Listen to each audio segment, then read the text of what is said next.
à vous autres, mes bonnes gens, c'est Capitaine Paulus ici pour vous inviter à venir me rejoindre sur la route des navigateurs dans le centre du Québec. Une bien belle route tout en histoire puis en nature qui suit le long du fleuve là, avec ses paysages à couper de vue. En venant me rejoindre, dans le fond, j'ai bien l'intention de vous montrer comment c'est faire que les gens d'ici ont leurs racines de pris dans le fleuve.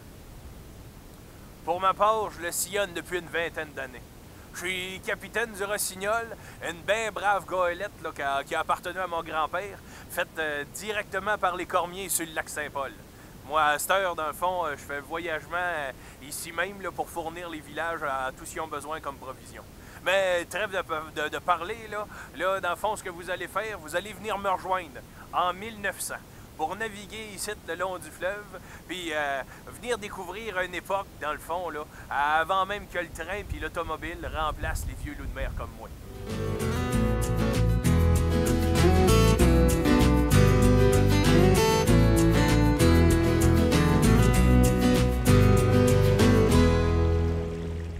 L'histoire de la région a toujours été bien fortement liée avec l'histoire du fleuve puis l'histoire de la rivière Saint-François. Ici, à Pierreville, entre autres, là, vous allez trouver des marins, des pêcheurs, puis bien de la construction navale. C'est pas bien surprenant, justement, là, de voir ici des pilotes du Saint-Laurent, des familles de pêcheurs. L'histoire de tout ça là, est bien intimement liée.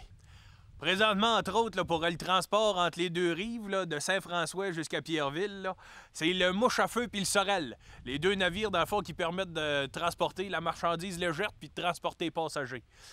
Deux navires, ça, qui nous arrivent du chantier naval de Sorel, le McCarthy, qui appelle. Ouais, ça a été fait, ça, il y a de cela une couple d'années, puis en plus de faire voyagement d'une berge à l'autre, ils proposent en même temps, une fois de temps en temps, de faire expédition. Comme là, pour cet été, là, les pèlerins du bout vont pouvoir partir une journée sur le Sorel pour se rendre jusqu'à Saint-Anne-de-Beaupré. Fait qu'avant la venue, justement, de ces navires-là là, qui nous permettent de faire la traverse, là, ben ici, tout ce qui se traversait sur la rivière Saint-François, c'était tout traversé par bac. Ça, dans le fond, bac, de la manière que ça marche, c'est qu'on vous installe un corbe d'acier d'un bord, un corbe d'acier de l'autre bord. Puis à ce moment-là, dans le fond, c'est le traversier avec la force de ses bras qui va vous amener jusqu'à l'autre bord. Pour faire ça, ils ont ce qu'on appelle un maillat. Un maillat, ça ressemble un peu à une palette, si on veut, avec un encoche dedans.